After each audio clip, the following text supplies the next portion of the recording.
تو जनवरी 2026 दुनिया आखिर दिखती कैसी है? हर तरफ झगड़े, लीडर्स बदल रहे हैं और अचानक से नए बहरान सामने आ रहे हैं। चलें, आज इन सब अहम वाक़यात पर एक नज़र डालते हैं जो हम सब के मुस्तकबिल को शक्ल दे रहे हैं। सवाल तो यही है कि जनवरी 2026 में दुनिया है कैसी, और इसका जवाब इतना सीधा सा नहीं है। लेकिन अगर हम उन वाक़यात को समझें जो इस वक्त पूरी दुनिया में हो रहे हैं, तो शायद हम उसकी तह तक पहुंच सकते हैं। तो आज के इस गुफ्तगू को हमने 4 हिस्सों में बांटा है। सबसे पहले हम देखेंगे कि दुनिया भर में इतना तनाव क्यों बढ़ रहा है। फिर हम ताकत में आने वाली तब्दीलियों पर बात करेंगे, यानी नए लीडर्स और उनका सियासत पर असर। उसके बाद हम देखेंगे कि कैसे एक तरफ तबाही हो रही है और दूसरी तरफ इंसानी अज़्म की मिसालें भी कायम हो रही हैं। और आखिर में मुस्तकबिल पर एक झलक डालेंगे। तो चलें शुरू करते हैं। तो सबसे पहले बात करते हैं आलमी तनाव की। यूक्रेन से लेकर यमन तक ऐसा लगता है जैसे दुनिया के कई हिस्से बिल्कुल एक किनारे पर खड़े हैं। ये कशीदगी, ये तनाव, ये पूरी दुनिया के सुकून के लिए एक बहुत बड़ा खतरा है। और जैसा कि यहाँ नज़र आ रहा है, ये तनाव किसी एक जगह तक महदूद नहीं है। बिल्कुल नहीं। यूक्रेन में जंग अभी तक चल रही है, इसराइल पर बैनुल अक़वामी दबाव बढ़ रहा है, यमन में अलग मसाइल हैं, और यहाँ तक कि अमेरिका में भी एक दहशतगर्दी की साजिश को नाकाम बनाया गया। मतलब ये आग पूरी दुनिया में फैली हुई है।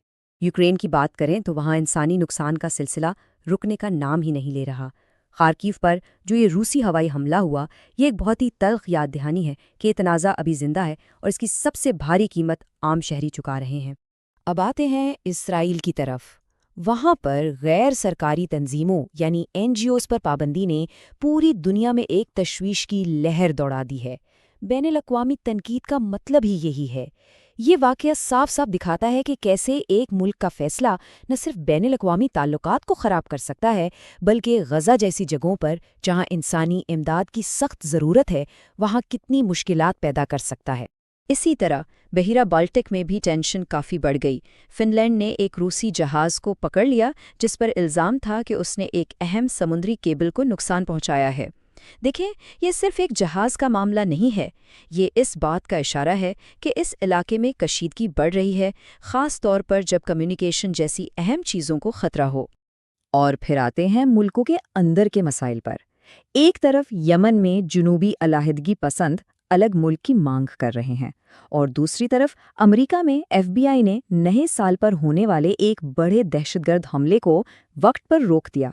दोनों बिल्कुल अलग मामलात हैं, लेकिन इनकी बुनियाद एक ही है, अंदरूनी अदम इस्तेहकाम। ये दिखाता है कि मसाइल चाहे सियासी हों या नज़रियाती हों, उनकी जड़ें कितनी गहरी हो सकती हैं।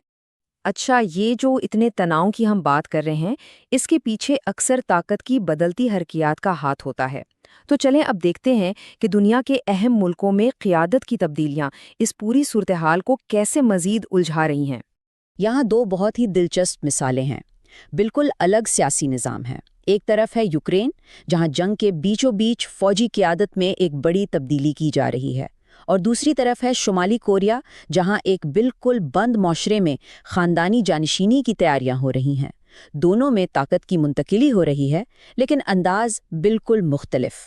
यूक्रेन में जो ये हुआ, ये सिर्फ एक फ़ौजी ओहदे की तब्दीली नहीं है, बल्कि ये वहाँ के सदर की तरफ से जंग की हिकमत अमली पर अपना कंट्रोल मजबूत करने की एक कोशिश है। ये इस बात का इशारा हो सकता है कि जंग अब एक नए और शायद ज़्यादा फैसलाकुन मरहले में दाखिल हो रही है। और इधर शुमाली कोरिया में किम जोंग उन की बेटी का अचानक से अवाम में इतना नुमाया होना, उससे बहुत सी क़यास साराइयाँ हो रही हैं।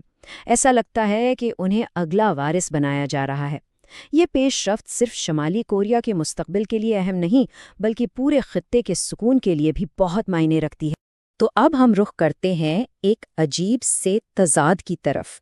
एक तरफ तबाही है, कुदरती आफात हैं, हादसात हैं, और दूसरी तरफ इन्हीं मुश्किल हालात में इंसानी हिम्मत और तख्लीकी सलाहियतों की ऐसी मिसालें हैं जो हैरान कर देती हैं।